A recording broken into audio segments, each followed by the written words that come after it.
வீட்டில் என்னென்னா நான் சினிமாவுக்கு போகிறேன் அப்படின்ட்டுலாம் சொல்லலை. சென்னை போய் வேலை பார்க்க போகிறேன்னு சொல்லிட்டு வந்தது தான். அப்படி வந்து இங்கே வந்து நிறையா வேலைகள், அது ஹோட்டல் ஆரம்பித்து நிறையா வேலைகள், ஆஃபீஸ் போய் வேலை, அது ஒரு பெரிய ப்ராசஸ்ஸு. இப்போ நான் மேற்கு தொடர்ச்சி மலைன்ற ஒரு படமே 2004 முன்னால், ஒரு 2004 முன்னால், ஒரு 6 வருஷத்துக்கு முன்னாலேயோ, ஒரு 98 ஒரு 2000 கூட வைங்க, 98 ஒரு வந்திருந்தா நான் இன்றைக்கி பெரிய அதுதான் இருந்திருக்கும். ஒரு மிகச்சிறந்த அங்கீகாரம் இந்த படம் மூலமாக எனக்கு கிடச்சிருக்கு அப்படின்னா நீங்கள் என்ன சொல்லுவீங்க? நான் அந்த வருஷத்துக்கான பெஸ்ட் ஆக்டர் வாங்கினேன். அப்புறம் நிறையா விகடன்லேருந்து நிறையா அப்ரிசியேஷன் வந்தது. ஜிவி சாருக்கு எப்போதுமே ஜிவி சார் மேலே ஒரு விமர்சனம், அவர் விசா மியூசிக் போட முடியாது, இப்போ எதுக்குப்பா வந்து நடிச்சிட்டு இருக்காருன்னு. பட் இதில் அது இருக்காதுன்னு நம்புகிறோம். ஆமாம், அதில் அவ்வளோ உழைப்பை போட்டுருக்காரு. ஒரு ஆக்ஷன் பண்ணணும், ஒரு லவ் பண்ணணும், ஒரு இதெல்லாம் பண்ணால் தான் ஹீரோவை ஏற்றுப்பாங்க. எல்லாம் பண்ணி அடித்து ஒரு 5 பேர்த்த சண்டை போட்டு பறக்க விட்டு லவ் பண்ணி, அது அழகான ஒரு பொண்ணை நம்ம லவ் பண்ணி, அதை அப்போ அந்த மாதிரி நிறையா அவங்க வச்சுருக்க சினிமா வேறு. ஆண்டனி வாழ்க்கையில் அது எப்படி இருக்குது? ஆண்டனிக்கு இந்த பிரச்சனைகள் இன்னும் இருக்கா? அது இருக்கிறது எல்லாத்துக்கும் இருக்குது. ஆண்டனிக்கு இல்லை, ட்ராகன் ஹிட் ஆகிருக்கு. ஆமாம், நீங்கள் ஒரு அஸ்வந்த் மாரிமுத்து போய் நிற்கிறாருனாலும், இது மாதிரி துளசி மலை லெனின் பாரதி போய் நிற்கிறாருனாலும் நீங்கள் கேமரா ஃபுல்லாக எங்கே இருக்கும்னா அஸ்வந்த் மேலே தான் இருக்கும். உங்களுடைய ஆல் டைம் ஃபேவரட் ஒரு தமிழ் மூவி அப்படின்னா என்ன சொல்லுவீங்க? முள்ளு மலரும். முள்ளு மலரும் என்ன காரணம்? அது எப்போ பார்த்தாலும் அந்த எமோஷனல் வந்து நம்ம எமோஷனலை ரொம்ப டச் பண்ணிடும். அது விக்ரம் வேதாவில் வந்து அந்த ஓப்பனிங்கே நீங்கள் அந்த வடையை நடந்து வர ஸோ தன்னை சிரிச்சா ஒரு மாதிரி இருக்கும். ஆரம்பத்தில் சொல்லுவாங்க, பேசுகிறது புரியலைன்னு சொல்லுவாங்க. அவர்கிட்ட நீங்கள் சொல்லிட்டு வந்த எல்லா மைனஸையும் ஒவ்வொரு படத்தில் ப்ளஸ் ஆகணும். ஆனால் அது வந்து நமக்கு தெரியாது. தினேஷ் எனக்கு அவரை நல்லா தெரியும். பட் இருந்தாலும் பெர்ஃபார்மராக அவர் வந்து நேரில் பண்ணுறத விட ஸ்க்ரீனில் ஒரு ப்ரெசன்டேஷன் அவர் பண்ணும்போது வந்து லப்பர் வந்து ஒரு மிகப்பெரிய வெற்றியை கொடுத்து அட்டகத்தி தினேஷ்ன்றது கெத்து தினேஷ் அப்படின்னு கெத்து தினேஷ் மாற்றிருச்சு. இன்னொரு விஜய் சேதுபதினா இருக்க வேண்டிய ஒருத்தன் கூட தான் அவர். Oneindia Tamil Filmibeat நேயர்கள் அனைவருக்கும் வணக்கம். நான் உங்கள் ரஞ்சித் கண்ணன்.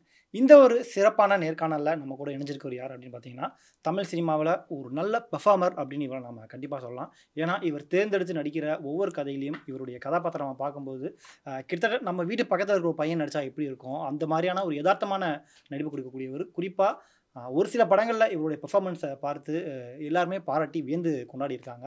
அப்படிப்பட்ட ஒரு நடிகர் வேறு யாரும் இல்லை, நடிகர் மேற்கு தொடர்ச்சி மலை ஆண்டனி அவர்கள். வணக்கம். வணக்கம் பிரதர், எப்படி இருக்கீங்க? நல்லா இருக்கும் பிரதர். ஸோ எங்களோட நிகழ்ச்சியில் கலந்துக்கிட்டதுக்கு முதல்ல நன்றி. தேங்க்ஸ். நிறைய விஷயங்கள் பேசலாம். ஏன்னா நான் ஆரம்பத்தில் சொன்ன மாதிரியே தமிழ் சினிமாவில் ஒரு சில நடிகர்களுடைய முகம் வந்து மக்கள் மனசில் போய் அப்படியே ரிஜிஸ்டர் ஆயிரும். ஸோ அந்த மாதிரி ஒரு நல்ல பெர்ஃபார்ம் பண்ணக்கூடிய ஒரு நடிகர் நீங்கள். தேங்க்யூ. ஸோ உங்களுடைய சினிமா பயணம் எங்கே ஆரம்பிக்குது? ஏன்னா திண்டுக்கல் மேற்கு மரியானாதபுரம் அந்த ஏரியாவில் பிறந்து வந்து திருச்சி சென்ட் ஜோசப் காலேஜில் படித்து சினிமாக்குள்ளே கொஞ்சம் கொஞ்சமாக கேரக்டர் ரோல் பண்ணிவிட்டு முன்னேறி வந்துட்டு இருக்கீங்க. இந்த சினிமா ஆசை அப்படிங்கிறது மூலம் எப்படி வந்தது? எங்கள் ஊர் பக்கத்தில் ஒருத்தர் வருவார், அண்ணன், அவர் தெனாலின்னு சொல்லிட்டு. அப்போ வந்து ராஜ் டிவியில் ஊர் ஒம்புன்னு ஒரு சீரியல் போயிட்டு இருந்தார், அதில் நடிச்சுக்கிட்டு இருந்தார். அவரை வரும்போது இப்போ ராஜ் டிவி நல்ல ரிப்பீக்கில் இருந்த டைம், அது நிறைய பேர் பார்ப்பாங்க அந்த நைட்டில் அந்த ஊர் ஒம்புன்ற ஒரு சீரீஸை.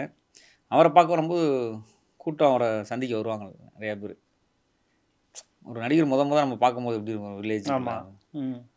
இல்லை அதனால அந்த அவரை அது மாதிரி பார்த்தோன்னே ஒரு நமக்கு ஒரு ஆசை வந்துடுச்சு, நம்ம நடிச்சு நம்மளும் ஹீரோவாகணும். ஹீரோ ஆகணும் இல்லை, நடிக்க நம்ம முகம் தெரியணும், நடிக்கணும், நம்மளை பார்த்து ஒரு 10 பேர் பாராட்டணும் அப்படின்னு ஒரு ஆர்வம் தான் வந்தாச்சு. வந்ததுக்கப்புறம் தான் பார்த்து பட் சின்ன வயசில் ஏதாவது ஒரு நடிகர் மீது ரொம்ப ஈர்ப்பு இருந்ததா? இந்த மாதிரி நம்ம வரணும் அப்படி ரோல் மாடலாக யாரையும் எடுத்துக்கிட்டீங்களா? இல்லை, ரோல் மாடலாம் சூப்பர் ஸ்டார் படம் பிடிக்கும்.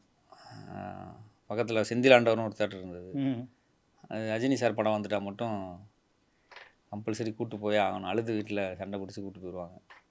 அப்படி ஆரம்பிச்சது தான். உங்களுக்கு ஃபேமிலி பற்றி சொல்லுங்கள். ஏன்னா சினிமாவில் கஷ்டப்பட்டு குடும்பத்துலேருந்து வர்றது வந்து சாதாரண விஷயம் கிடையாது. ஏன்னா நம்ம ஒரு பக்கம் குடும்பத்தையும் பேலன்ஸ் பண்ணி பார்த்துக்கறணும், நமக்கான பொருளாதார ரீதியாக நம்மளையும் நம்ம முன்னேற்றிக்கணும். வீட்டில் எப்படி ஒத்துக்கிட்டாங்க அது? இல்லை, வீட்டில் என்னென்னா நான் சினிமாவுக்கு போகிறேன் அப்படின்ட்டுலாம் சொல்லலை. சென்னை போய் வேலை பார்க்க போகிறேன்னு சொல்லிட்டு வந்தது தான். அப்படி வந்து இங்கே வந்து நிறையா வேலைகள், அது ஹோட்டல் ஆரம்பித்து நிறையா வேலைகள், ஆஃபீஸ் போய் வேலை, அது ஒரு பெரிய ப்ராசஸ்ஸு. அதெல்லாம் முடித்து அதுக்கப்புறம் அதுவே எனக்கு வந்து சினிமா எப்படி ஃபாலோ பண்ணுறதுன்னு தெரியறதுக்கு எனக்கு ஒரு 4 வருஷம் ஆயிடுச்சு. யாரை பார்க்குறது, எப்படி சினிமா வாய்ப்பு தேடுறது.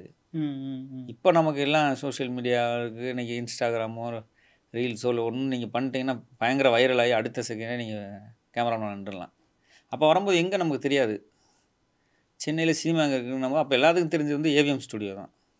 அந்த ஏவிஎம் ஸ்டுடியோ போகிறதுக்கு எப்படி ஃபாலோ பண்ணுறது, எப்படி போகிறதுன்றதை கண்டுபிடிச்சி அது அங்கே போய் நின்று சரி அதுக்கப்புறம் எப்படி பார்க்குறது டைரக்டர்னே அப்படி ஒரு டைரக்டராக தனியாக ஆஃபீஸ் போட்டிருப்பாங்க. அந்த ஆஃபீஸில் போய் நம்ம ஒரு ஃபோட்டோ கொடுக்கணும். அந்த மாதிரி நிறையா பேர் கொடுப்பாங்க. அதை பார்த்துட்டு அதில் கூப்பிட்டு ஆடிஷன் வச்சு அதில் நடித்து அதுக்கப்புறம் படத்தில் கூப்பிட்டு படத்தில் நடித்து அதுக்கப்புறம் நம்ம நடித்தது ஸ்க்ரீனில் வந்து இப்படி ஒரு ப்ராசஸ் இருக்குல்ல. இதெல்லாம் வந்து அப்போ அதான் அதுவே எனக்கு பெரிய ரொம்ப லாங் ப்ராசஸ் ஆயிடுச்சு. பட் இப்படி இருக்கும்போது முதல் படமாக எந்த படத்தில் நடிக்கிறீங்க, கமிட் ஆகிறீங்க, அந்த வாய்ப்பு எப்படி வருது? சின்ன ஃபஸ்ட்டு எவனோ ஒருவன் ஒரு படம் மாதவன் சார். ஓகே. அதில் ஒரு திருநங்கையா பண்ணியிருப்பேன். ஓகே. அது ஒரு சும்மா ஒரு 6 நாள் பண்ணது. அது ஒரு 2 செகண்டில் 3 செகண்டில் வந்துட்டு போயிடுச்சு. ஜெயிலுக்குள்ளே இருக்கிற மாதிரி. ஓகே. அப்போ தான் தெரியுது, ஓ நம்ம பண்ணுறதெல்லாம் கட் பண்ணி அதுக்கப்புறம் ஏதோ ஒரு இதாக வரும் அப்படின்றது அது டைம் ஆயிடுச்சு. அப்புறம் அதுக்கப்புறம் நேபாளின்னு ஒரு படம் பரத் சார். அதில் வந்து கொரியர் பாயா ஒரு ரோல் வரும். அது பண்ணியிருந்தேன். அதை முடிச்சுட்டு அதுக்கப்புறம் வெண்ணிலா கபடி குழு தான் ஒரு நமக்கு ஒரு சந்தோஷமாக தெரிஞ்சு அது ஹிட் ஆனதுக்கப்புறம் அதில் வந்து இந்த கிஷோர் சார் கூப்பிடுவோம், ராஜேஷ் எல்லாரையா அப்படின்னோன்னா சப்ஜெக்ட் இறங்கி ரேங்க் ஒன்று போடுவோம். அது வந்து ஹிட் ஆனதுனால சரி நம்ம ஒரு வாய்ப்பு கேட்குறதுக்கு ஈஸியாக இருந்தது. இந்த வெண்ணிலா கபடிக்குள்ளே நம்ம அந்த ஒரு சீன் பண்ணுறதுக்கும் அதுக்கு முன்னாலே நம்ம அது ஒரு 7 இயர்ஸ் அந்த ட்ராவல் இருந்துருது. அதுக்கப்புறம் வெண்ணிலா கபடிக்குள்ளே பண்ணிட்டு அதுக்கப்புறம் வந்து கலவாணி வந்தது. ஃப்ரெண்டு கேங் வந்தது. கலவாணி வந்து நல்ல நேமாக கொடுத்தது. இன்னமும் நமக்கு வந்து கலவாணியை தான் ஒரு சைடு போனால் அது ஹிட்டு தானே பேசுவோம். நம்ம என்ன படங்கள் நம்ம பண்ணியிருந்தாலும் ஹிட்டு தான்.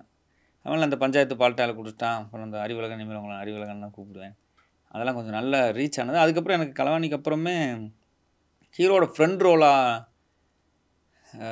நிறையா வர ஆரம்பிச்சிது. கலவாணி ஹிட் ஆகுது. அதுக்கப்புறம் பிரம்மன் சசிகுமார் சார் படம் ஒன்று கமிட் ஆகுது. அதெல்லாம் வரிசையாக வாய்ப்புகள் வருது. நிறையா ஃப்ரெண்ட்ஸ் கேரக்டர் ஹீரோ ஃப்ரெண்ட்ஸாக வர நேரத்தில் தான் மேற்கு தொடர்ச்சி மலை வந்துச்சு கூப்பிட்றாங்க. அது மேற்கு தொடர்ச்சி மலை ப்ராசஸில் இருக்கும்போதுமே எனக்கு கால் வந்துகிட்டே இருக்குது. ஹீரோ ஃப்ரெண்டு மற்ற ரோல் இதெல்லாம். அப்போ என்னென்னா லீடு பண்ணுறோம். இப்போ வந்து விஜய் சேதுபதி ப்ரொடக்ஷனு, இளையராஜா மியூசிக்கு, லெனின் பாரதி அவருமே சுசீந்திரன் அவர்கிட்ட அப்போ இணை இயக்குனராக இருந்தார். ஸோ இந்த டீம் வந்து நமக்கு ஒரு பெரிய லைஃபாக மாறிடும் அப்படின்னால அது ஒரு வருஷம் முடிஞ்சிடும் நினச்சது. அது ஒரு 5 வருஷம் ஆயிடுச்சு. அதுக்குள்ளே அப்படி நம்மளை மறுபடியும் மறந்து மறுபடியும் இன்னொரு இதாக வர மாதிரி ஆயிடுச்சு. ஓகே. அப்போ உங்களுக்கு வெண்ணிலா கபடி குழு மூலமாக தான் மேற்கு தொடர்ச்சி மலையுமே சொல்லலாம். ஆமாம், வெண்ணிலா கபடி குழு அவர் ஒர்க் பண்ணார். ஒர்க் பண்ணும்போது எதாவது பண்ணிக்கிட்டே இருப்போம். இப்படி அது ஒரு மிகப்பெரிய கதை. அந்த கதை அந்த ஏலக்காய் மூட்டையை தூக்கி சுமக்கிற ஒரு தொழிலாளி, அந்த மூட்டையெல்லாம் போகிறப்ப எவ்வளோ வலி அப்படின்றத கடத்தணும். உங்கள் மேலே எப்படி நம்பிக்கை வந்துச்சு அவருக்கு லெனின்குமார்? இல்லை கேட்டிங்களா? இவ்வளோ பெரிய கதையை நம்பி கொடுக்குறீங்களே அப்படின்ற மாதிரி எதுவும் கேட்டிங்களா? இல்லை, அவருக்கு அதான் எனக்கு அது எப்படி நம்பிக்கை வந்துச்சுலாம் தெரில. ஆனால் அவர் கூப்பிட்டு வந்து இப்போ கொஞ்சம் உடம்பை இது பண்ண சொன்னார். கொஞ்சம் தொப்பையாக உடம்புலாம் அதாக இருந்தது. சரி அதை மட்டும் கொஞ்சம் மலை ஏறி இறங்குற மாதிரி இருக்கணும் அப்படின்றதுக்காக கொஞ்சம் குறைஞ்ச நேரம். பட் என்ன ரோலு என்ன இதுன்னு சொல்லலை. நான் அதுக்கப்புறம் சரி சார் குறைச்சேன் சார்ன்ட்டு. அப்புறம் என்ன சார் என்ன இது மாதிரி சார் கொஞ்சம் இதில் கொஞ்சம் நல்ல காமெடியாக வேறு ஏதாவது கொஞ்சம் ரீச் ஆகுற மாதிரி ரோலை கொடுங்க சார். அப்புறம் இல்லைப்பா நீ தான் அந்த மாதிரி அந்த கதை நாயகனாக பண்ணுற அப்படின்னாரு. அது பெரிய சந்தோஷம் அது நமக்கு. ஓகே. ஆமாம், இன்ன வரையும் நம்ம ஒரு அடையாளமாக சொல்கிறதுன்னா மேற்கு தொடர்ச்சி மலை சொல்கிறாங்க. பட் நீங்கள் இப்போ ஆரம்பத்தில் சொன்ன மாதிரி ஒரு 4-5 வருஷம் எடுத்துக்கிச்சு மேற்கு தொடர்ச்சி மலை. இதுக்கு நடுவில் உங்களுக்கு நிறைய ஆஃபர்ஸ்லாம் வந்திருக்கும். மிஸ் பண்ணிட்டோன்னு எங்கேயாவது தோணுச்சா இந்த ஒரு படத்தை மிஸ் பண்ணிட்டோமே அப்படின்னு? அந்த படம் இல்லை அந்த மாதிரிலாம் எதுவும் இல்லை. ஆமாம், ஒரு இப்போ நம்ம ஒரு டைரக்டர் யாராவது ஒருத்தவங்களை மீட் பண்ணோன்னா கூட அந்த ஒரு படத்துக்காக ஒரு மரியாதை இருக்குது. அந்த படத்துக்குன்னு நமக்கு ஒரு அப்ரிசியேஷன் இருக்குது. இப்போ எங்கேயோ நம்ம காலேஜுக்கு சீஃப் கெஸ்ட்டாக ஏதோ ஒரு காலேஜுக்கு கூப்பிட்றதுனா கூட நம்மளை ரெஃபர் பண்ணுறவங்களுக்கு யார் என்ன பண்ணுறாங்கன்னு மேற்கு தொடர்ச்சி மலையில் லீட் பண்ணிட்டு இருந்தார். ஓகே அப்படின்னு நம்ம கூப்பிடலாம் அப்படின்னு சொல்கிறதுக்கு நிறையா விஷயத்துக்கு நமக்கு அந்த படம் தான் இன்ன வரையும் நமக்கு ஒரு ஸ்டாண்டர்டாக இருக்குது. ஓகே. பட் நீங்கள் நினச்ச மாதிரியே படம் வந்து ஒரு வெற்றி அடையுது, பேசு பொருளாகுது, எல்லாருமே பாராட்டுறாங்க. ஒரு மிகச்சிறந்த அங்கீகாரம் இந்த படம் மூலமாக எனக்கு கிடச்சிருக்கு அப்படின்னா நீங்கள் என்ன சொல்லுவீங்க? நான் அந்த வருஷத்துக்கான பெஸ்ட்டு ஆக்டர் வாங்கினேன். அப்புறம் நிறையா விகடன்லேருந்து நிறையா அப்ரிசியேஷன் வந்தது.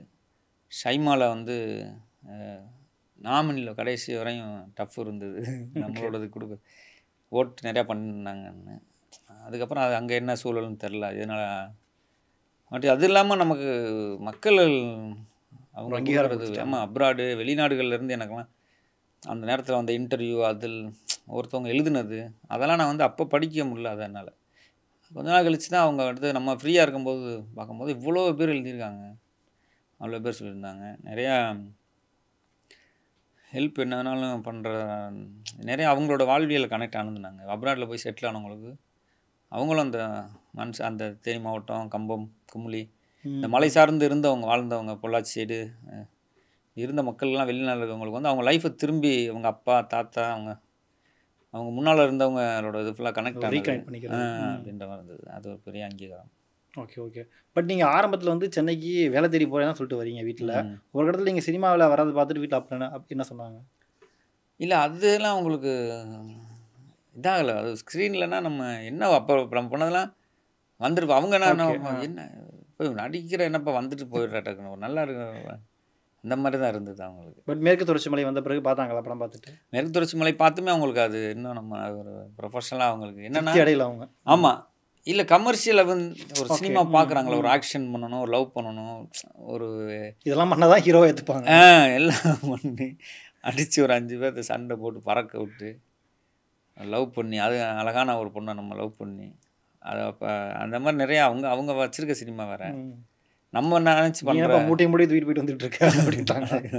இங்கிட்டு இந்த சீர் ஊரில் நடந்துக்கிட்டு இருக்க மாதிரி அங்கே நடந்துக்கிட்டு இருக்கன்ற மாதிரி இல்லை. அவங்களுக்கு அதுக்கு அப்புறம் நிறையா வெல்விசர்ஸ், நிறையா பெரியவங்க, நிறைய எழுத்தாளர்கள், நிறையா கிரியேட்டர்ஸு இவங்கெல்லாம் சொல்லும்போது சரி ஏதோ ஒரு நல்ல படத்தில் பண்ணியிருக்கான் அப்படின்ற சந்தோஷம். ஓகே. ஸோ அதுக்கடுத்து வந்து நிறைய படங்கள் பண்ணுறீங்க. இப்போ கரண்ட்டில் இருக்கிற படம் வந்து கிங்ஸ்டன் இந்த வாரம் ரிலீஸ் ஆக போகுது. ஸோ ஜிவி பிரகாஷ் இன்டர்வியூ கொடுக்குறாரு அப்படின்னா கண்டிப்பாக உங்கள் பேர் அதை மென்ஷன் பண்ணிடுறாரு. ஆண்டனியில் நடிச்சிருக்காரு, பயங்கரமாக பண்ணியிருக்காரு. குறிப்பாக ப்ரெஸ் மீட்டில் பேசும்போது கூட பயங்கரமாக ஓட்டுவார் செட்டில் அப்படின்றாரு. ஸோ கிங்ஸ்டன் பற்றி சொல்லுங்கள். கிங்ஸ்டன் ஒரு மறக்க முடியாத எக்ஸ்பீரியன்ஸ் பார்த்தேன். ஏன்னா கிங்ஸ்டனில் வந்து அவர் தான் என்னை ரெஃபர் பண்ணார். ஜிவி தான் அவர் தான் ரெஃபர் பண்ணார் அந்த ரோலுக்கு. கிங்ஸ்டனில் எனக்கு ஃபஸ்ட்டு அவர் ரெஃபர் பண்ண ரோல் வந்து அவருக்கு ஈக்குவலான ஒரு ரோல் இருக்கும். ஓகே. அது இன்னொருத்தர் எங்களுக்கு ஆக்டிங் ட்ரைனிங் பண்ணியிருக்காரு இதில், ராஜேஷ் பாலச்சந்திரன்ட்டு. அவர் தான் அந்த ரோல் பண்ணுறாரு. எனக்கு அந்த ரோல் பண்ணுறது வந்து கொஞ்சம் எமோஷ்னலாக நிறையா இது இருந்தது. எனக்கு எமோஷ்னலாகவே பண்ணிட்டுருக்கோம். கொஞ்சம் சேஞ்ச் ஓவராக நிறையா பண்ணணும். ஒரு படம் பண்ணுறோம், அது அடுத்து வேறு ஏதாவது ஒன்று பண்ணணும், இல்லைன்னா அதே கேரக்டராகவே வர ஆரம்பிச்சிருன்றாங்க. கொஞ்சம் ஃபன்னாகவும் கொஞ்சம் வேறு ஒரு இதாகவும் இருக்கிற மாதிரி இருக்குது. சரி அதுக்கு எனக்கு வாங்கிக்கிறேன் அப்படின்னு அந்த ரோல் பண்ணியிருக்கேன். இதில் ஜிவி சாரோட ஒர்க் பண்ணுறது வந்து அவர் என்னை மட்டும் அப்ரிசியேஷன் பண்ணுறது இல்லை. நல்லா திறமை இருக்கிறவங்க, நல்லா பண்ணுறவங்க, நல்லா பெர்ஃபார்ம் பண்ணுறவங்க யார் அவருக்கு தெரியுதோ எல்லா பேர்த்தையுமே அவர் ஸ்ட்ராங்காக ரெஃபர் பண்ணிடுவார். பட் நம்ம ஸ்பாட்டில் நல்லா ஜாலியாக பேசிகிட்டு இருப்போம், விளாச்சிக்கிட்டு ஏதாவது வம்பளத்துக்கிட்டு இருக்கிறத வந்து அவருக்கு சொல்லி சிரிச்சுட்டே இருப்பார். நோட் பண்ணிட்டார் என்னென்ன சேட்டை பண்ணீங்கன்றத. ஆமாம் கேட்போம், எல்லாம் ஒன்றா தான் உட்காந்துருப்போம். உட்காந்து பேசும்போது அவர் ஒரு சில ஸ்டோரி சொல்லுவார், நம்ம ஒரு சம்பவம் சொல்லுவோம். அது கொஞ்சம் நம்ம கொஞ்சம் ஹியூமரான சப்ஜெக்டாக சொல்லிகிட்டே வரனால அவருக்கு அது கொஞ்சம் அந்த ஸ்பாட்டில் நல்ல என்ஜாய்மெண்ட்டாக இருக்கும். Okay okay. குறிப்பாக கிங்ஸ்டனில் பற்றி பேசும்போது படத்தினுடைய அந்த ஆர்ட் ஒர்க், அதாவது ஒரு ஷிப் வந்து ரெடி பண்ணியிருந்திருக்காங்க, அதை பற்றி எல்லாருமே பிரம்மாண்டமாக பேசுகிறாங்க. என்ன நடந்தது அப்படி சொல்லுங்கள். இங்கே சுந்தரம் ஸ்டுடியோன்னு நினைக்கிறேன். ஆமாம் சுந்தரம் ஸ்டுடியோ தான். அதில் வந்துட்டு அதுதான் படத்தில் கொஞ்சம் பெரிய செலவாக இருந்தது. ஷெட்டு ஃபுல்லு ஏசி, மிஸ்ட்டு மேலேருந்து வர மாதிரி எக்யூப்மெண்ட்ஸாகவும், அந்த ஹைட்ராலிக் ஒரு தண்ணி ஃபுல்லாக ஃபில்லப் பண்ணிவிட்டு ஒரு ஹைட்ராலிக் அந்த கப்பலை ஆடுற மாதிரி, நீங்கள் ஷேக் பண்ணுற மாதிரி எல்லாமே பண்ணுற மாதிரி ஒரு பெரிய கப்பல் நான் செட் பண்ணி உள்ளே வச்சுட்டாங்க. இந்த கப்பல் மேலே தான் ஒரு 100 பேர் 150 பேர் வேலை பார்க்குறது. ப்ரொடக்ஷன் மேலே அதுக்கு ஸ்டெப்ஸ் மாதிரி பெரிய லென்த்தாக மேலே போய் அதுக்கப்புறம் உள்ளே எடுக்க வேண்டிய ஆக்ஷன் சீனு, கடலுக்குள்ளே என்ன நமக்கு சவாலான இருக்குமோ, கடலில் பண்ண முடியாதது இருக்குங்களே, அதை ஃபுல்லாக இங்கே வந்து பயங்கரமாக ஷெட் ஒர்க் பண்ணியிருந்தார் அவர். ஒரு பெரிய நேம் வரும் அவருக்கு, பெரிய விருதுகள் நிறையாவும் வரும் அவருக்கு. Okay okay. ஸோ முக்கியமான படம் தான் அப்போ. ஆமாம் கண்டிப்பாக. ஜிவி சார் ஒரு சி ஃபேண்டசி படம்னு சொல்லியிருக்காங்க இந்திய சினிமாவில். ஆமாம் இல்லை ஜிவி சாருக்கு எப்போதுமே ஜிவி சார் மேலே ஒரு விமர்சனம், அவர் மியூசிக் போட முடியாது, இப்போ எதுக்குப்பா வந்து நடிச்சுக்கிட்டு இருக்காருன்னு. பட் இதில் அது இருக்காதுன்னு நம்புகிறோம். ஆமாம், அதில் அவ்வளோ உழைப்பை போட்டுருக்காரு. இதில் ப்ரொடக்ஷனும் அவர் தான். ப்ரொடக்ஷனாகவும் அவர் பண்ணியிருக்காரு, ஆக்டிங்காகவும் அவரோட கமல் பிரகாஷ் ஃபஸ்ட்டு படம் அவருக்கு. இருந்தாலும் அவர் முன்னால் பண்ண படங்கள் இருந்து அவரோட இது இருந்துடக்கூடாது, எனக்கு நிறையா மெனக்கடல் பண்ணியிருக்காங்க அதில்.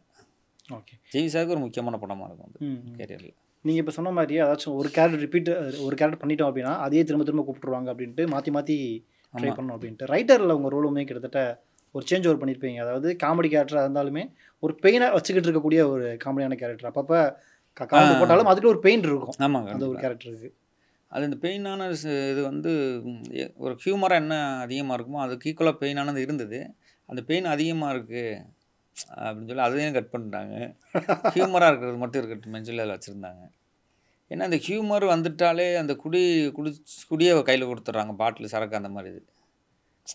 அது மேக்ஸிமம் அடுத்த வரதில் அவாய்ட் பண்ணணும்னு பார்க்குறது. ஓகே. ட்ரிங்க்ஸ் சாப்பிட்ற மாதிரியே ஒரு கேரக்டர் வந்துடுது. ஒன்று ரைட்டரில் அந்த மாதிரி தான் இருக்கும் சில இடங்களில். கிங்ஸ்டன்லையுமே அது இருந்தது இடங்களில். நாங்கள் அதை எங்கே அப்புறம் கடலுக்குள்ளே நடுக்கடலில் விடிய முழிக்கிறீங்க போகிறீங்க வர இந்த கேரக்டர் தான் அப்படின்னு ஒரு நீங்கள் அவாய்ட் பண்ணுறீங்க, அது வேணாம் அப்படின்ற மாதிரி. குடிகாரன் கேரக்டர் வேணாம் அப்படின்ற மாதிரி. இல்லை, நம்ம ஆல்ரெடி பண்ணுறதுவே கேரக்டராக வருதே அப்படின்றதுனால அது ரிப்பீட்டட் கேரக்டராகவே வருது அப்படிங்கிறது. ஓகே. பட் அதை மாற்றுற முயற்சியிலையும் நீங்கள் ஈடுபடுறீங்க. ஆமாம். ஓகே. பட் ஆனால் மேற்கு தொடர்ச்சி மலைக்கு பிறகு லீட் கேரக்டரில் இதுக்கான வாய்ப்புகள் அடுத்து வந்ததா உங்களுக்கு? மேற்கு நிறையா வந்தது. அது என்னென்னா ஒரு டெக்னிக்கல் டீம் ஸ்ட்ராங்காக ஒரு நல்ல டீம் வரல. ஓகே. அதனால நான் பண்ணல. நிறையா வர்றது எல்லாமே இன்கம்மியாக நம்ம அட்வான்ஸ் கொடுத்துருவாங்க, படம் ஆரம்பிக்க மாட்டாங்க. இல்லைன்னா நம்ம சம்பளம் கொடுத்துருவாங்க, டீம் கொஞ்சம் சரியில்லாமல் இருக்கும், அது வந்து எடுத்து முடிச்சுருவாங்க, ரிலீஸ் ஆகாமல் இருக்கும். இல்லைன்னா எங்கேயாவது ஒரு காஞ்சிபுரம், செங்கல்பட்டு எங்கேயாவது ஒவ்வொரு ஷோ ஓடும், அந்த மாதிரி இருக்கும். ஆனால் நமக்கு காசு வந்துடும், நமக்கு பணம் வந்துடும், நமக்கு தேவை லக்ஸரியான லைஃப்பை நம்ம பண்ணலாம். அது எனக்கு கொஞ்சம் அந்த டயத்தில் எனக்கு உடன்பாடு இல்லாமல் இருந்தது. அந்த டயத்தில் ஒரு நல்ல நேம் கிடச்சிருக்கு, அதை மிஸ் பண்ணிட வேணாம். இல்லை இப்போ ஏன்னா பாதி பேர் இந்த சூட்டாக ஓடிடணும் அப்படின்ட்டு நல்ல நல்ல கதையில் தேர்ந்தெடுத்து அடுத்து லீட் ரோல்லே ட்ராவல் பண்ண ஆரம்பிச்சிருவாங்க. அதான் நல்ல கதையாக இருந்தால் நம்ம நல்ல கதை நல்ல டீமாக இருந்தாலே நமக்கு போதும். கதை ஓகே வருது, நல்ல டீம் டெக்னிக்கல் டீம் ஸ்ட்ராங்காக இருந்தால் பண்ணணும் அப்படின்னால அதுக்கப்புறம் நான் வேறு எதுவும் அமையலை. அதுக்கப்புறம் பேட்டை காலின்னு ஒரு வெப் சீரிஸ் வந்து வெற்றிமாறன் சார் இதில் ப்ரொடக்ஷனில். ஆமாம், அந்த இது கபடி பிளேயரா இல்லை மாடுபிடி ஜல்லிக்கட்டு. ஆமாம், அது வந்து ஒரு நல்ல ஒரு நேம் கொடுத்தது. ஆமாம், எனக்கு இப்போ திருச்சி மாவட்டத்தை தாண்டி நம்ம எந்த சைடு போயிட்டாலும் ஜல்லிக்கட்டு வீரர்கள் ஃபுல்லாக ஃபேன்ஸ். ஓகே. ஆமாம், மாடு பிடிக்கிற எந்த இடத்துக்கு போனாலும் நமக்கு மாடுபிடி வீரர்கள் எல்லாருமே பெரிய நம்பிக்கை. அதுக்காக தனியாக ட்ரைனிங் எடுத்தீங்களா இல்லை பழக்கமா? ஏற்கனவே இல்லை, நான் மாடு ஒரிஜினலாகவே பிடிச்சிருந்தேன் அதில். ஓகே. இல்லை அதுக்கு முன்னாடியே பழக்கமான? இல்லை, இந்த படத்துக்காக தனியாக ட்ரைனிங் எடுக்கும். ஆமாம், அங்கே போய் பண்ணும்போது அங்கே திருச்சியில் ஜெயில் தெருன்னு ஒரு இடம் இருக்காங்க, தம்பி கௌதம் சொல்லி ஜல்லிக்கட்டு முக்கியமான பொறுப்பில் கூட இருக்கிறாரு. அவங்க ஒரு 10 மாடு 5 மாடு வச்சு ஒரு மாதிரி வளர்க்க அங்கே போயிடுவோம். காலையில் போயிட்டோம்னா மாடு சின்ன சின்ன பசங்களாம் இருப்பாங்க, இப்போயே ட்ரெயின் பண்ண ஆரம்பிச்சிடுறாங்க. அவங்கெல்லாம் பிடிக்கும்போது நம்ம ஒரு 13 வயசு 14 வயசு பையன் மாடை ஜம்ப் பண்ணும்போது நம்ம மாடெல்லாம் நீ பிடிக்க வேணாம், பக்கத்தில் என்ன போதுன்னு சொல்லுவாங்க. சரி, ஒரு நம்மளோட சின்ன பையன் போய் பிடிக்கிறான் அசால்ட்டாக, நம்ம போய் பக்கத்தில் நிற்கிறதுக்கு என்னடா அப்படின்னு பக்கத்தில் போய் நிற்க அப்படியே கொஞ்சம் கொஞ்சமாக வந்து அப்புறம் ஸ்பாட்டில் போகும்போது மாடு வந்தால் 2 செகண்ட் தான், அந்த ஒரு செகண்ட் அந்த சைடு திரும்பி இந்த சைடு அதுக்குள்ளே மாட்டு மேலே நம்ம இருக்கணும். அதே சொல்லி என்னை மாடு வரும்போது தவிடா செவலன்னு வடிவல் தவிர மாதிரி தப்பி இழுத்து பிடிச்சாச்சு மாடை. பண்ணிட்டீங்க, நல்லா இருந்தது. ஸோ அதுக்கப்புறம் இப்போ ரீசெண்டாக வந்து போன வருஷம் மையலகனில் பார்த்தோம். அப்போ இந்த வருஷம் ஆரம்பத்தில் பாட்டில் ராதா சின்ன சின்ன கேரக்டர் தான், பட் ஃப்ரேமில் நாங்கள் நினைவில் நிற்கிற மாதிரியான கேரக்டர் பண்ணிட்டு தான் இருக்கீங்க எப்போயுமே. ஸோ நான் இப்போ மையலகன் வாய்ப்பு எப்படி வந்தது? மெய்யழகன் வந்து பிரேம் சார் போய் ஃபஸ்ட் நான் போய் மீட் பண்ணேன். நீங்கள் போய் மீட்? ஆமாம், நான் மீட் பண்ணிட்டேன். போய் மீட் பண்ணி சார் உங்கள் படத்தில் பண்ணணும் அப்படின்னு. இந்த இதில் அந்த மாதிரி ரோல் எதுவும் இல்லை, பட் நான் நெக்ஸ்ட் பண்ணுறதுல நம்ம பண்ணுவோம். ஓகே சார், தேங்க்யூ அப்படின்ட்டு அப்புறம் பேசிட்டு இப்போ 96 அப்போவே மீட் பண்ணியிருக்கீங்க நீங்கள்? 96க்கு அப்புறம். அதுக்கப்புறம் தான். Okay okay. அவர் மேற்கு தொடர்ச்சி மலையில் வந்து நம்ம எனக்கு லீடர் பேராக பண்ணாங்க. ஆமாம், அவங்கள ரெஃபர் பண்ணது அவர் தான். ஓகே. அவருக்கு மேற்கு தொடர்ச்சி மலை ஒரு ரொம்ப பிடித்த படம். அவரோட இன்டர்வியூ அவரோட விஷயங்கள் அந்த டயத்தில் மேற்கு தொடர்ச்சி மலை ரொம்ப பிடிச்ச படம்னு சொல்லியிருந்தார். ஸோ இந்த படத்தை பிடிச்சவங்கள நம்ம போய் பார்க்கும்போது ஏதாவது ஒன்று நமக்கு பண்ணுவாங்களே அப்படின்னு. அவர் இதில் எல்லா இடத்துல பண்ணலான்னா அப்புறம் மறுபடியும் ஃபோன் பண்ணி இந்த மாதிரி ஃப்ளாஷ்பேக்கில் வரும், ஒரு சின்னது தான், உங்களுக்கு விருப்பம்னா பண்ணுங்கள், இல்லைன்னா வேணாம். ஐயோ சார் நான் வரேன் சார், அதெல்லாம் ஒன்றும் பிரச்சனை இல்லை சார் அப்படின்ட்டு வந்தேன். பண்ணியாச்சு. அது ஆனால் அது ஒரு நல்ல ஒரு நேம், நல்ல ரெகக்னேஷன் வந்தது. நெக்ஸ்ட்டு பாட்டில் ராதா நீலம் ப்ரொடக்ஷனில் 2வது படமும் பண்ணுறீங்க. ஃபஸ்ட்டு ரைட்டரு, இது 2வது படம். ஆமாம், அதில் வந்து நான் அந்த ட்ரிங்க்ஸ் அந்த குடிகார உள்ளே இருக்கும்ல அடிக்ஷன் சென்டர், ஆமாம். அதுக்குள்ளே இருக்கிற மாதிரி ஒரு ரோலாக இருந்தால் இன்னும் நிறைய நம்ம ஹியூமராக நிறையா ஃபில்லப் பண்ணலாம் அப்படின்ட்டு அந்த இது நான் ட்ரை பண்ணேன். இல்லை நீங்கள் ஆல்ரெடி ரைட்டரில் அந்த மாதிரி பண்ணிட்டீங்க, இதில் வந்து நான் கொஞ்சம் ஒரு சின்ன சேஞ்ச் ஓவர் மாதிரி இருந்தால் நல்லாயிருக்கும் அப்படின்னு சொல்லிட்டு இந்த தம்பி கேரக்டர் சொன்னார், எக்ஸ்பிளைன் பண்ணார். சரி பெர்ஃபார்மன்ஸாக நம்ம அதில் பண்ணுறதுக்கு இல்லைனாலும் அது அந்த ரோலாக ஒரு சின்ன ஒரு இம்பேக்ட் க்ரியேட் பண்ணோம் அப்படின்னு சொன்னார். ஓகே பண்ணது, அதுவும் ஓகே, நல்ல ஒரு நேம் வந்தது. ஓகே. இவ்வளவு படங்கள் நடிச்சிட்டிங்க. உங்களுக்கு சினிமாவில் மிகவும் சவாலாக இருந்த ஒரு விஷயமா என்ன, இப்போவும் தொடருது அப்படின்னா எந்த ஒரு விஷயத்த சொல்லுவீங்க? நான் வந்து நமக்கு ஒரு பெரிய ஹிட் லிஸ்ட்டில் இல்லைன்றது தான். நல்ல படமாக இருந்து ஒரு ஹிட் லிஸ்ட்டாக வர படம் ரீச் ஆகிற மாதிரியானது என்ன அமையல. பட் தமிழ் சினிமாவில் இன்னும் அந்த ஒரு சூழல் இருக்குன்னு நினைக்கிறீங்களா? ஏன்னா ஒரு தயாரிப்பாளர், இயக்குனர் ஒரு நல்ல படம் கொடுத்தாலுமே அது ஒரு பெரிய ஹீரோ இருந்தால் மட்டும் தான் மக்கள்கிட்ட போய் சேருது அப்படின்ற ஒரு நிலை இருக்கா இன்னமும்? ஆமாங்க, இது கன்ஃபார்மாக இருக்குது. என்ன சின்ன பட்ஜெட்டு படங்கள், பெரிய பட்ஜெட் படம், சின்ன பட்ஜெட் படங்களில் ஒரு ஃபஸ்ட்டு படம் பண்ணுற ஒரு டைரக்டரு, அந்த ஒரு ஃபஸ்ட்டு படம் பண்ணுறதுக்கு அவங்க அதுக்கு முன்னால் எவ்வளோ ப்ராசஸ் இருந்திருக்கும், அந்த ஃபஸ்ட்டு படம் கமிட் ஆகிறதுக்கு எவ்வளோ ப்ராசஸ் இருக்கும், அதை ஒரு பட்ஜெட்டில் பண்ணி அதை எடுத்து ஸ்க்ரீனுக்கு கொண்டு வந்து அது தேட்டருக்கு வந்து அது ஒரு 10-20 கூட பார்க்க முடியாத சூழல் வந்து படமே டக்குன்னு வந்து ஒரு 3 நாள், ஒரு வாரம், அடுத்த வெள்ளிக்கிழமை ரிலீஸ் ஆகுது, சனி ஞாயிறு திங்கள் செவ்வாய்க்கிழமை கூட எடுத்துகிட்டு வேறு எதாவது இங்கிலீஷ் படங்களோ வேறு ஏதாவது மொழி படங்களோ ஏதாவது ஒன்று போடும்போது, ஸோ இத்தனை வருஷம் அவங்களோட ப்ராசஸ்ஸு அதுக்காக வந்து இது இதாகிருக்கு. பெரிய படங்களுக்கு அப்படி இல்லை. பட் ஃபஸ்ட்டு படம் பண்ணுற டைரக்டர் நல்ல ப்ரொடக்ஷன்லேயோ இல்லை வேறு ஒரு நல்ல ஹீரோ வச்சு பண்ணுறவங்க எஸ்கேப் ஆகிடுறாங்க. உங்களுக்கே நம்ம கற்பனை பண்ணி வச்சுருக்கோம்ல, ஒரு கதைக்கு ஹீரோவை போட முடியாது, இல்லை சினிமாவில் ஆல்ரெடி வந்தவங்களாக இருக்கக்கூடாது, ஆனால் அந்த கதை வந்து ஒரு நேட்டிவிட்டியாக சொல்கிற கதையாக இருந்து அதுக்கு இவங்க சரியாக இருக்கும் அப்படின்னு ஒரு புதுமுகங்களாகவே வச்சு எடுத்து பண்ணி அதை கொண்டு வர்றது ரொம்ப சவாலாகுது. அடுத்து அவங்களோட நிலைமை தான் என்ன கண்டிஷன் இருக்குன்னு, வாழ்வாதாரமே கிட்டத்தட்ட சர்வைவலாக இதை நம்பி சொல்லிட்டு இருந்து வீட்டில் சினிமாவில் இருக்கோம், மாதிரி பண்ணுறோம், படம் பண்ணுறேன்ட்டு இருந்து அவங்க லைஃப் தான் அதாக இருக்குது. அடுத்து மறுபடியும் நம்ம இப்போ முதல் படம் பண்ணால் நிறையா இயக்குனர்கள் இருக்காங்க. நீங்கள் லிஸ்ட் எடுத்து நீங்கள் பார்த்தீங்கன்னா தெரியும். ஃபஸ்ட்டு படம் நல்ல படம்னு பேர் வாங்கின சொல்கிறேன்,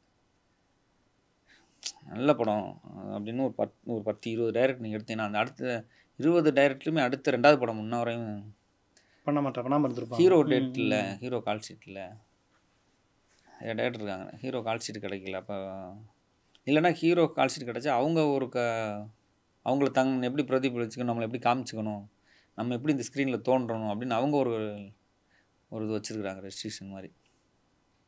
அதனால் அவங்க அந்த ஸ்ட்ரகிள் அவங்க மறுபடியும் இன்னொன்று பண்ணுறது வேறு போராட்டமாக தான் இருக்குது. பட் ஆண்டனி வாழ்க்கையில் அது எப்படி இருக்குது? ஆண்டனிக்கு இந்த பிரச்சனைகள் இன்னும் இருக்கா?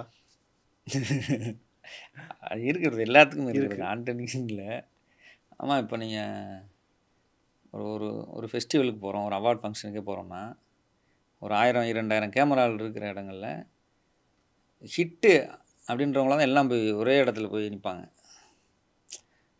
அது வந்து நல்ல படமாக இருக்கும், ஆனால் அதுக்கான அங்கீகாரம் வாங்கியிருக்கோம், அவார்டு வாங்கியிருக்கோம், மக்கள் மனசில் பயங்கரமாக நம்ம போய் ரீச் ஆகிருப்போம். அது இங்கே தேவை கிடையாது. இன்றைக்கி வந்துட்டு நீங்கள் ஒரு ட்ராகன் ஹிட் ஆகிருக்கு. ஆமாம், இன்றைக்கி ஒரு அஸ்வந்த் மாரிமுத்து போய் நிற்கிறாருனாலும், இதுமாதிரி துளசிமலை லெனின் பாரதி போய் நிற்கிறாருனாலும் நீங்கள் கேமரா ஃபுல்லாக எங்கே இருக்கும்னா அஸ்வந்த் மேலே தான் இருக்கும்.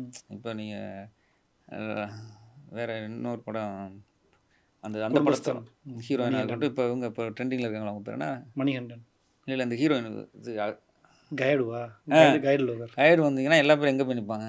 ஸோ இங்கே அதோட ஹிட்டு ரீச் தான் வந்து தீர்மானிக்குது. ஆமாம். Okay, okay. பட் இப்ப நீங்க உங்களுடைய காலகட்டம் வேற, இப்ப இருக்க காலகட்டம் வேற. நீங்க வந்து இப்ப ஆரம்பத்துல சொன்ன மாரி ஆமாம். ஃபோட்டோ எடுத்துட்டு போய் ஒரு ஆஃபீஸா போகணும், வாய்ப்பு தேடணும். ஆனா இப்ப டிஜிட்டல்ல நெறைய பிளாட்ஃபார்ம் வந்துருச்சு. Instagram, YouTube அப்படின்ட்டு. இதுல டேலண்ட் காமிச்சுட்டு நெறைய பேரு சினிமாக்குள்ளேயும் வராங்க. அப்படி வரவங்கள நீங்க போட்டியா நினைக்கிறீங்களா? இல்லை பிரதர், போட்டிலாம் இல்லை. அவங்க டேலண்ட்டு அவங்களோடது. பட் நம்ம இருக்கிறம்போது, நம்ம காலேஜில் படிக்கும்போது நான் பண்ண வெரைட்டி ஸ்கிட்டு மைம்லாம் வந்து பீக்கில் இருந்தது. ம், ம். அது அந்த டயத்தில் இன்ஸ்டாகிராம் இருந்தால் இன்றைக்கி நம்மளும் நேரம் பெரிய ரீச் ஆகிருந்துருவோம். மறுபடியும் அதை நம்ம எடுத்து அதை மறுபடியும் பண்ணுறது, கண்டென்ட் பண்ணி பண்ணுறது, அதுக்கு மொபைலில் எனக்கு அதிக நேரம் செலவிடுறதே எனக்கு இதாக இருக்குது. Okay, okay. அந்த டயத்தில் இருந்தது நம்ம. ம், அதாவது ம், நம்ம ம். அந்த அந்த காலேஜ் படிக்கும்போது ஒன்று இருந்தது இல்லை. காலேஜ் படிக்கும்போது நம்ம ஒரு வைப்பில் இருந்திருப்போம். +2 முடிச்சா அந்த காலேஜ் சேர்ற ஒரு வைப்பே சரியாக இருக்கும். அப்போ அந்த பீக்கில் இருக்கும்போது என்னென்னமோ பண்ணோம் காலேஜில்.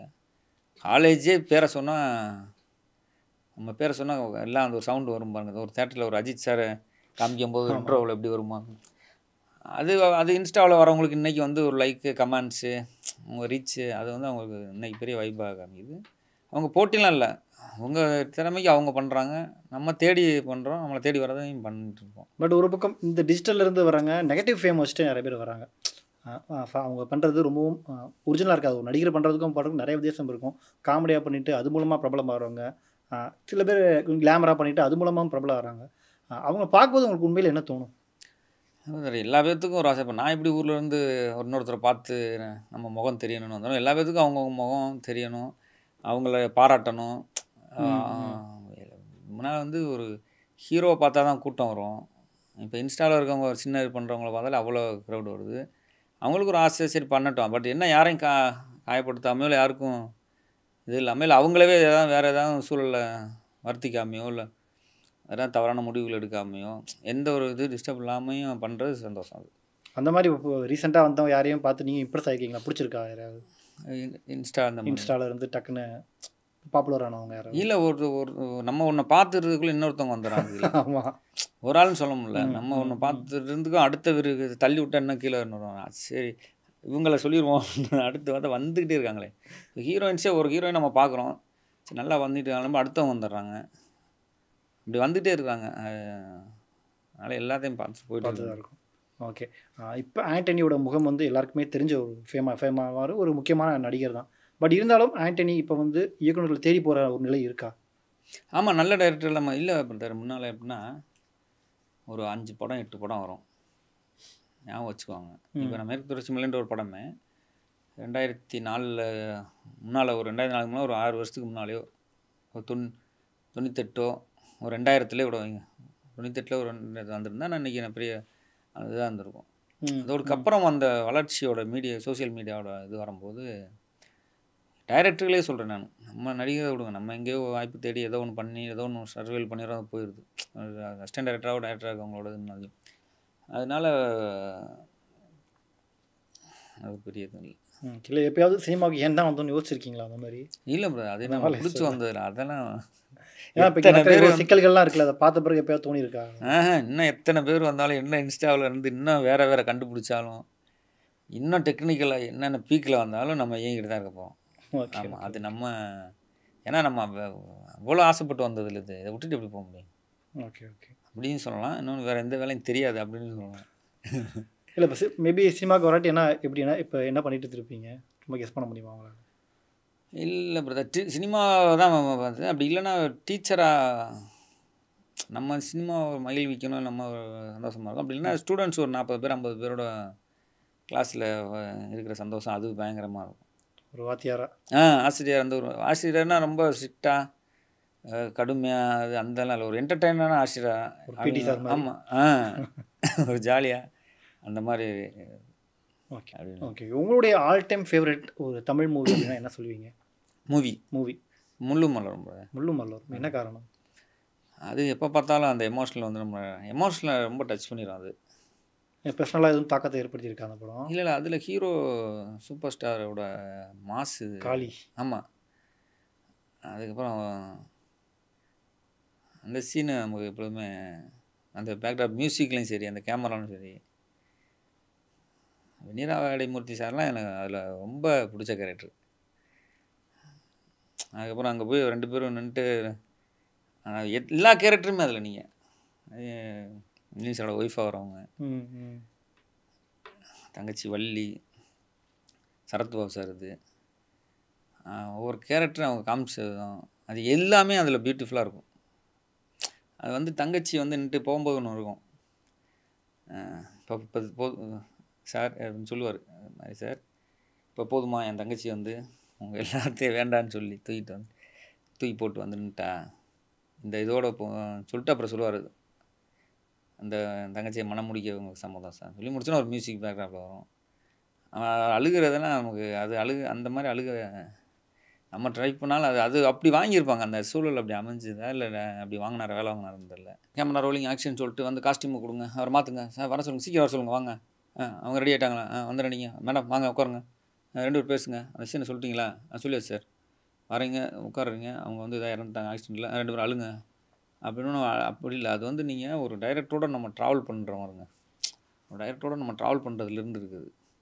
அவங்கள உங்களுக்கு பிடிக்கும், அவங்க கேரக்டராக ஒருத்தவங்க பிடிக்கும், அவங்க உங்கள்கிட்ட நடந்துக்கிற பண்பு, அந்த கதை சூழல், நம்ம எந்த மாதிரி இடத்துல லொக்கேஷனில் எடுக்கிறோம், அது எந்த மாதிரி சுச்சுவேஷனில் இருக்குது, எல்லாம் சேர்ந்து அதுக்குள்ளே உங்களுக்கு வந்து அந்த அவங்க எக்ஸ்பிளைன் பண்ணுற விதம், எடுக்கிற விதம் எல்லாமே சேர்ந்து உங்களை வந்து ஒன்று உள்ளுக்குள்ளேருந்து வைப்ரேஷன் பண்ணி வரும். அது அவசரமாக நம்ம சொல்லி அப்படியும் அழுக வரும். அழுகிறது என்ன, அது ஒரு செகண்ட் அழுதுடலாம். ஆனால் அதுவே உணர்வை டச் ஆகிறது வந்து அந்த அந்த கதையோடு இருந்து அந்த சூழலோடு இருந்து வரும்போது தான் அது போய் நம்ம ஒரு மாதிரி கலங்கடிக்க வைக்கும். அது ஒவ்வொரு இயக்குனர்கிட்டும் ஃபீல் பண்ணியிருக்கீங்களா? இப்போ ஆமாம், லெனின் பாரதி இப்போ எப்படின்னா, எனக்கு வந்து நான் அழுகும்போது எப்படி அழுகுன்னு சொன்னார்னா, பக்கத்தில் வயக்காட்டில் அங்கே ஒரு வேலை பார்த்துக்கிறாங்க தோண்டில், அவங்களுக்குலாம் என்ன எடுக்கிறாங்களாம் தெரியாது, கேமரா வச்சு எடுக்கிறது. மேலேருந்து அந்த மலையிலேருந்து திட்டுன்னு ஒடியாந்து வந்து அந்த மூடை மேலேருந்து கீழே விழுந்து அந்த இடத்துல உட்காந்து, நீ அழுகும்போது வாயிலேருந்து சளி வரணும், கண்ணிலேருந்து தண்ணி வரணும், மூக்குலேருந்து இதாகணும், அந்த மாதிரி கத்தணும். அது பயங்கரம். அதாவது நீ கத்துறதுல அந்த தோட்டத்தில் வேலை பார்க்குறவங்க எல்லாம் ஒடியாரணும். அப்படி தான் வந்து உன்னை வந்து விலைக்கு விடணும். இதுதான் அப்படின்ட்டா எப்படி நீங்கள் அழுவீங்க?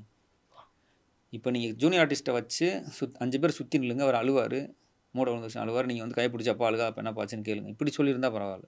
நீ அழுகிறதுல அங்கேருந்து ஒரு 5 பேர் ஒடியாரணும். அப்புறம் நான் என்ன சத்தத்தில் அழுகணும்? அப்போ உண்மையாமே அது கத்துறது வேறு, அழுகிறது வேறு. அது அந்த உணர்வை ஸ்ட்ரகிள் பண்ணுறது வேறு. அதுக்கு வந்து உடனே வேகமாக அவசரமாக எடுக்க முடியாது. அதை வந்து நீங்கள் ஒரு ஹாஃப் டே எடுத்துமே அது திருப்தி பண்ணும்போது அடுத்து நம்ம எடுக்கணும் அதை. அப்போ அந்த அழுகை எனக்கு இந்த இடத்துல இவ்வளோ முக்கியம், கால் ஷீட்டு போகுது, லைட் போகுது, இல்லை சூழல் இது, அடுத்த மாதம் ரெண்ட் கொடுக்கணும், அப்படி சொல்லி எடுக்கிறதும் கிடையாது. ஸோ அது எல்லா பேர்த்தையும் கனெக்ட் பண்ணும்போது என்ன, அந்த சூழலை அதான் பிரேம் சார்ட்ட வேலை பார்த்தோன்னா அவர் எக்ஸ்பிளைன் பண்ணுறது வேறு மாதிரி இருக்கும். உங்கள்கிட்ட வந்து உட்காந்து உங்களை பார்த்துட்டு அவருக்கும் உங்களுக்கான ஒரு அமைதி இருக்குல்ல, ஆனால் பின்னால் ஒரு பயங்கரமான இது ஓடிக்கிட்டு இருக்கும், லைட்டை ரெடி பண்ணுங்க, அதை பண்ணுங்க, இதை பண்ணுங்க, அதை. ஆனால் நீங்கள் 2 பேரும் பார்த்துக்கிறது வந்து பார்த்திங்கன்னா ரொம்ப மென்மையாக அமைதியாக அதை எக்ஸ்பிளைன் பண்ணி அப்படியே உங்களை அமைதியாக்கி கூலாக்கி அதுக்கப்புறமா அதை வந்து சொல்லி அதை எக்ஸ்பிளைன் பண்ணி அதை வந்து போகலாங்களா போகலாம் அப்படின்ட்டு போகும்போது அதுக்குள்ளே ஒன்று வரும். சார் வரீங்க, வந்து உட்காடுறீங்க, பார்க்குறீங்க, இந்த சைக்கிளை பார்க்குறீங்க, பார்த்துட்டு ஒரு சிரிச்சிட்டு ஒரு ஹாப்பி ஆகிருக்கீங்க, போகலாமா, அப்படி போகிறதில்ல. வந்து அதை வந்து உட்காந்து அவர் சொல்லுவார், மாதிரி அந்த வந்து இந்த சைக்கிளில் வச்சு தான் வியாபாரம், ஒரு சேலை வியாபாரம் பண்ணுறான், இப்படியா லைஃப்பில் முன்னேறலாம் அலைஞ்சிக்கும் போது ஒரு சைக்கிள் கிடைக்குது அப்படின்னு அதை எக்ஸ்பிளைன் பண்ணுற இது இருக்குது பாருங்கள். அது மென்மையாக வந்ததுக்கப்புறம் தான் அதுக்குள்ளே இருந்து நீங்கள் ஏதாவது ஒரு சின்ன ரியாக்ஷன் பண்ணுறது கூட உங்களுக்கு தேட்டரில் எல்லா பேருமே ஒரு இயக்குனரோட கையில் தான் இருக்குது. ஆமாம், நம்ம பண்ணுறது வந்து ஏதோ ஒன்று பண்ணிடுவாங்க, அது எனக்கு இது தேவை இல்லை, எனக்கு இப்படி நீங்கள் பண்ண வேணாம், எனக்கு இந்த லெவல் தான் போதும் அப்படின்னு அதை நிறுத்துறது. அதனால தான் நம்ம ஒரு இயக்குனர்கள்ட்ட வேலை. இன்னொன்று, உங்களை அப்படியே விட்டுறாங்கன்னா சூப்பர் நடிக்கிறீங்க சார் அப்படின்னு எனக்கு சொல்லிட்டாலுமே எனக்கு அது உடன்பாடு இருக்காது, திருப்தி இருக்காது. இல்லை நான் மறுபடியும் பார்ப்பேன், அதை நமக்கு தெரிஞ்சிடும் அது. இப்போ நீங்கள் ஒரு டைரக்டராக நீங்கள் ஒன்று சொல்கிறீங்க, நான் ஒன்று பண்ணுறேன், ஒரு பெர்ஃபார்மன்ஸ் பண்ணும்போது அது சுமாராக தான் பண்ணியிருக்கேன்றது எனக்கும் தெரியும், அது உங்களுக்கும் தெரிஞ்சிருச்சுன்னா அது சக்ஸஸான டைரக்டராக வேலை பார்க்குறோம். எல்லாம் நடிக்கிறவங்களுக்கு தெரியும். அது இது இது வந்து நம்ம கம்மியாக பண்ணியிருக்கிறோம், இந்த இடத்துல இன்னும் கொஞ்சம் தேவைப்படுது அப்படின்னு நம்ம நினச்சிக்கிட்டே இருப்போங்க. அங்கேருந்து சொல்லுவாங்க கரெக்டாக நம்ம நினைக்கிறத. அப்போ நீங்கள் அவங்க எது சொன்னாலும் பண்ணிடுவோன்ற மனநிலைக்கு வந்துடும். அப்போ நீங்கள் ஓகே சூப்பராக பண்ணிட்டீங்க அப்படின்ட்டாங்கன்னா நமக்கு என்னங்க இல்லைங்க சார் சரியாக இல்லாத மாதிரி இருக்கிற தடவை இன்னும் ஒன் மோர் போயிடுறேன். இல்லை எனக்கு இது போதும் கரெக்டாக இருக்குது. சரி ஓகே அப்படின்றோம். ஒரு அதுக்காக வந்து நம்ம நல்லா இல்லைன்னு சொல்லலை. அவங்களுக்கு அந்த இதுக்கு அந்த லெவல் போதும் அப்படின்றது இருக்குது. இப்போ நீங்கள் முள்ளுமலரும் சொன்னீங்க, அந்த படம் பற்றி நிறைய விஷயங்கள் சொன்னீங்க. வேறு ஏதாச்சும் ஒரு படம், ஒரு இந்த படத்தில் இந்த நடிகருடைய பெர்ஃபார்மன்ஸ் வந்து எப்படி அவர் பண்ணார்னே தெரியல, ரொம்பவும் ஆச்சரியமாக இருந்தது அப்படின்னா யார் சொல்லுவீங்க? இல்லை பழைய படங்கள் இல்லையா? இல்லை நீங்கள் பார்த்த படங்கள் எந்த படம்னாலும் ஓகே. இல்லை எனக்கு குக்கு ரொம்ப பிடிச்ச படம். தினேஷ். ஆமாம், தினேஷ் எனக்கு அவரை நல்லா தெரியும். பட் இருந்தாலும் பெர்ஃபார்மராக அவர் வந்து நேரில் பண்ணுறத விட ஸ்க்ரீனில் ஒரு ப்ரெசன்டேஷன் அவர் பண்ணும்போது வந்து அதோட சில இதெல்லாம் வந்து நம்ம ப்ராக்டிஸ் நம்ம நடித்து பார்க்கணுன்னு நினைப்போம்ல, அதெல்லாம் நமக்கு ட்ரை பண்ணவே முடியாது போலன்னு தோணும். ஆனால் உங்களுக்கு அந்த களம், அந்த அந்த அந்த வேலை வாங்குகிற சூழல், அந்த இயக்குநர்கள், அந்த சுச்சுவேஷன் இது எல்லாம் வரும்போது அது ஆட்டோமேட்டிக்காக வைப் வந்துடும். அது குக்குல தான் அவருக்கு அந்த கண்ணெலாம் மாற்றி வச்சுக்கிற மாதிரி பயங்கர ஸ்ட்ரகிள் ஃபேஸ் பண்ணார். விசாரணை எக்ஸ்ட்ரீமாக இருக்கும். விசாரணையிலுமே எனக்கு அவர் படம் எல்லாமே பெஸ்ட்டாக இருக்கும். ஆமாம், அவர் சூப்பர் நடிகர், பயங்கர பெஸ்ட்டாக பண்ணியிருப்பார். ஏன் அவரை மணிகண்டன் இப்போ வந்துட்டு இருக்கிறாப்புல ஆரோக்கியமாக இருக்குது பார்க்கும்போது. இல்லை போன வருஷமே அவருக்கு லப்பர் பந்து ஒரு மிகப்பெரிய வெற்றியை கொடுத்து, அட்டகத்தி தினேஷ்ன்றது கெத்து தினேஷ் அப்படின்னு கெத்து தினேஷ் மாற்றிருச்சு. ஏன்னா அவர் ஒரு விஜய் சேதுபதி எனக்கு ஈக்குவலான ஒரு இன்னொரு விஜய் சேதுபதி இருக்க வேண்டிய ஒருத்தன் கூட தான் அவர். அந்தளவுக்கு டேலண்டானவர். அது என்ன ஒருவேளை அவங்க ஒவ்வொருத்தவங்களோட கம்ஃபர்ட் ஜோன் தான். இப்போ வந்து நான் வந்து பணத்துக்காக நடிக்கிறது ஒன்று இருக்குது. எனக்கு இந்த இன்கமிங் போதும் இப்போதைக்கு, இன்னும் எனக்கு 3 மாதம் எனக்கு ஃப்ரீயாக விடுங்க, நான் கொஞ்சம் ரிலாக்ஸாக இருந்து ரிலாக்ஸாக பண்ணது. இதுவே வேலை பார்த்துக்கிட்டே இருக்குன்னு ஒரு ஹேபிட் இருக்கும். முழு நேரமும் சினிமாவிலே நம்ம ஒரு செகண்ட் கூட வெளியில் இல்லாமல் இருக்குன்ற ஒவ்வொருத்தவங்களோட அந்த சூழல் அவங்க என்ன மாதிரி அதை எதிர்பார்க்குறாங்கன்றதை பொறுத்து இருக்குது. விஜய் சேதுபதி சார் அதை பற்றி பேச மாட்டோம். ஏன்னா உங்கள் படமாகட்டும், அதுக்கு பிறகு கடைசி விவசாயி, நல்ல நல்ல படங்களை தயாரிக்கக்கூடிய ஒருத்தர். ஆமாம், கண்டிப்பாக நல்ல ஒரு நட்புலையும் இருந்திருப்பீங்க. அவரை பற்றி சொல்லுங்கள், உங்களுக்கும் அவருக்கும் நட்பு, அவர் எப்படி? அவர் எனக்கு வந்து சினிமாவுக்கு ட்ரை பண்ணுறதுலேருந்து தெரியும். ஓகே. ட்ரை பண்ணுறது இடையில கூட அவர்கிட்ட வந்து எனக்கு என்ன ஆச்சுன்னா ஒரு சூழல், அது வந்து நான் இந்த இன்டர்வியூவில் சொல்லிடுவோம் அவருக்கு. ஆனால் நான் நேரில் சொல்லிட்டேன், அது ரொம்ப வருஷத்துக்கு மேலே சொன்னது. என்னென்னா தென்மேற்கு பருவக்காற்று ஒரு படம். ஆமாம், அது வந்து சீனராமசாமி படம் நினைக்கிறேன். ஆமாம் ஆமாம், இவருக்கு அண்ணனுக்கு முதல் படம். அது எடுத்து முடித்து அதுக்கு முன்னாலெல்லாம் பார்ப்போம், பேசுவோம். ஆமாம், இந்த படம் எடுத்து முடித்தாச்சு. நான் வந்து காரைக்குடியில் ஒரு ஷூட்டிங்கில் இருக்கேன், ரிலீஸ் ஆகுது. அதுக்கு முன்னால் வந்து அது நம்ம மைக்கேல் ராயப்பன் தான் ரிலீஸ் பண்ணுறாரு தென்மேற்கு பருவக்காற்று. அதுக்கு முன்னால் அவர் படம் தான் நாடோடிகள் கிட்டுன்னு நினைக்கிறேன், பெரிய கிட்டு. காரைக்குடியில் ஒரு தேட்டரில் வெள்ளிக்கிழமை ரிலீஸ் ஆகுது. நான் வந்து ஷூட்டிங்கில் காலைல டைரக்டராக என்னோடய நண்பர் அடித்து இன்றைக்கி ரிலீஸ் ஆகுது சார் படம், ஏதாவது எனக்கு ஒரு ஹாஃப் டே மட்டும் பெர்மிஷன் கொடுங்க, இல்லை ஒரு 2 ஹவர்ஸ் எதாவது இருந்தால் கொடுங்க, இல்லை முடிச்சுட்டு போயிடலாம், ஈவினிங் நான் முடிச்சுட்டு உங்களை சீக்கிரம் அனுப்பிச்சிடுறேன். இல்லை சார் ஃபஸ்ட்டு பார்த்துட்டோம்னா சந்தோஷமாக சொல்லலாம், இல்லை கொஞ்சம் லேட்டாக கூட வரேன் சார். இல்லை நான் அந்த இப்போலாம் சினிமாவில் எல்லாம் அவங்க அதை எதிர்பார்ப்பாங்க, நம்ம படம் தான் முக்கியம். முடியுது வெள்ளிக்கிழமை, ஷூட்டிங் முடிச்சு லேட் ஆகிடுது, பார்க்க முடியல. மறுபடியும் அங்கே ஏதோ ஒரு ரிகல்சர் ஏதோ ஒன்று அந்த மாதிரி சொல்லி இப்படியே போகுது. சனி ஞாயிறு 2-3 நாள் பார்க்க முடியல. திங்கக்கிழமை பார்த்துருவோம், திங்கக்கிழமை நான் லீவே திங்கக்கிழமை பார்த்துருவோம், உங்களுக்கு ரெஸ்ட் எடுத்துங்க. திங்கக்கிழமை போகிறோம், படம் ஓடல. 3 நாள் தான் போனதுன்னு நினைக்கிறேன். ஆமாம், 3 நாள் தான். என்னடா இவ்வளோ பெரிய அவரை பெரிய படம் நாடோடிகள் பெரிய ஹிட்டாகி அவர் அடுத்து ரிலீஸ் பண்ணுறது, 3 நாளில் படம் எடுத்துட்டாங்க. நானும் அதுக்கப்புறம் அது முடிஞ்சு எல்லாம் இதாகிட்டு நேராக வரேன். வந்தோன்னா டீ கடையில் 2 பேரும் சந்திக்கிறோம். ஆமாம், இங்கே நடந்த சம்பவம் நான் என்னென்ன பண்ணுன்றதுலாம் அவருக்கு தெரியாது. பட் நேரில் வந்து 2 பேர் மீட் பண்ணும்போது என்னடா படம் பார்த்தியா அப்படின்னு. நான் பார்க்கல சேதுன்னு தான் கூப்பிடுவோம். பட் அதுக்கப்புறம் அவரே சொல்லிட்டாரு, என்ன இப்போ எப்பவும் சேதுன்னு தான் கூப்பிடுவேன் அண்ணன்றன்னு. இல்லை அதுக்கப்புறம் அது ஒரு இதாகிட்டு, அதுக்கப்புறம் பார்க்கலங்க அப்படின்னு. அதுக்கப்புறம் எனக்கு அவர் என்ன ஏன் பார்க்கல அப்படின்னு என்ன நினச்சிருப்பாருன்னு ஒன்று இருக்கும். எப்பொழுதுமே நம்ம ஒரு ஃபஸ்ட்டு கஷ்டப்பட்டு வரும்போது ஒரு பண்ணலாம். அது மன ரீதியாக நமக்குள்ளே ஓடும், அவங்களுக்கு ஒன்று ஓடும். அதுக்கப்புறம் எனக்கு ஆண்டவன் கட்டளை வந்ததுக்கப்புறம் நான் அப்புறம் தான் ஃபோனில் பேசும்போது ஒரு 1/2 மணி நேரம் பேசணும் அப்படின்னா, சரி பேசலாம். அப்புறம் இதெல்லாம் எக்ஸ்பிளைன் பண்ணி, அதெல்லாம் நான் அப்படி நினைக்கல, அதெல்லாம் ஒன்றும் இல்லை, சரிண்ணே அப்படியே. அப்போ தான் என்ன சேதுன்னு கூப்பிடுறேன், வண்ணேன்னு கூப்பிடுறேன்.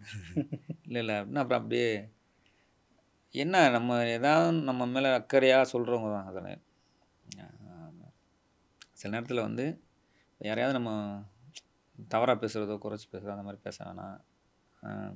எல்லா டைரக்டரும் போய் பாரு, எல்லா பேர்த்தையும் அப்ரோச் பண்ணு, உன்னை தேடி வருன்றது இல்லைன்னா நீ இதை தேடி போய் பாரு, ஃபேமிலியை பார்த்துக்கிறது விஷயங்கள், நீ என்னென்ன இம்ப்ரூவ் பண்ணணும் இப்படி நிறையா விஷயங்கள் பண்ணுவார். அவருக்கு உடனே ஃபோன் பண்ணி யாராவது 2 ரைட்டரை போய் பார்க்க சொல்லுவார்.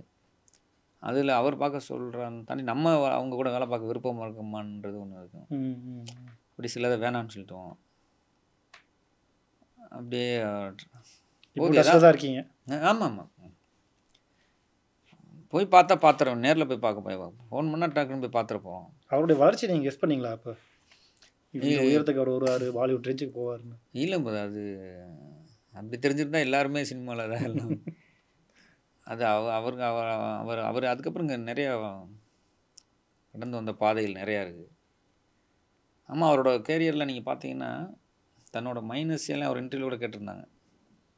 விஜய் அப்போ விஜய் சேதுபதியோட தொடர்பில் இருக்க ஒரு க்ளோஸாக இருக்கப்போ இந்த ப்ராசஸில் ஒரு 8 பேருக்கு கேட்டிருந்தாங்க கேள்விகள். நீங்கள் விஜய் சேதுபதியோட வளர்ச்சி அவரோட ப்ளஸ்ஸை ஃபுல்லாக வந்து நீங்கள் எது அவரோட மைனஸ் எது மைனஸ்ன்னு நம்ம நினச்சிருந்தோமோ அது ஃபுல்லாக ப்ளஸ் ஆகினார்.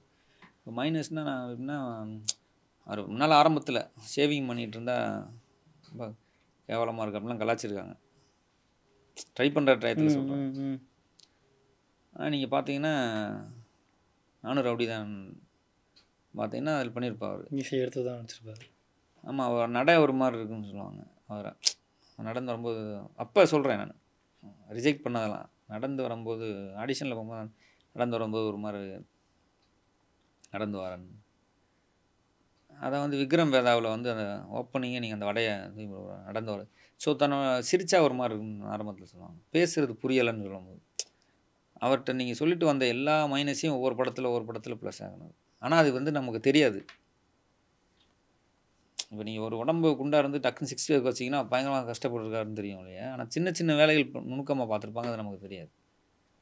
திருநங்கையா வந்து இருக்குன்னு சொன்னது வந்து சூப்பர் டீலக்ஸில் தேசிய விருது வாங்கினார். ஏன்னா ஒரு நல்ல மனிதர்கள் அவங்க கூட தொடர்பில் இருக்குன்றது ஒரு சந்தோஷம். ஏதாவது ஒன்று நாளைக்கு அப்படின்னா போய் நிற்கிறது சொல்கிறேன், நம்ம முயற்சியில் நம்ம போராடி இப்படியா வரணுன்றதான் விருப்பம். ஏதாவது நம்மளால் முடியலை, இன்ன வரையும் அவர் கேட்குறது பணம் எது வேணுமா, வேறு ஹெல்ப் வேணுமா, இல்லை வேணாம் அது சரி, அது கேட்குறதுல எனக்கு உடன்பாடு இல்லை. அவரும் நம்மளை மாதிரி ட்ரை பண்ணி வந்து ஒரு உயரத்துக்கு போயிருக்காரு. அது நீ வாங்கின பண தேவைகளுக்கு வாங்கிக்கிட்டே தான் இருக்கணும், அது தீர போகிறது கிடையாது. ஆனால் அதை வாங்காமல் வரும்போது ஒரு ஒரு ஒரு ஒரு கஷ்டத்தில் ஒரு சந்தோஷம் வரும் பாருங்க, நம்ம ஜெயிச்சிடணும் அப்படின்னு, அது நம்மளுக்கு கொண்டு போய் எங்கேயா சேர்த்துருவோம். சூப்பர். நீங்களும் ஜெயசேது மாதிரி ஒரு மிகப்பெரிய உயரம் அடைவீங்க அப்படின்னு நாங்களும் நம்புகிறோம். ஸோ இவ்வளோ நேரம் பொறுமையாக என்னுடைய கேள்விகளுக்கு பதில் சொன்னதுக்கு ரொம்ப நன்றி. All the best. தேங்க்யூ.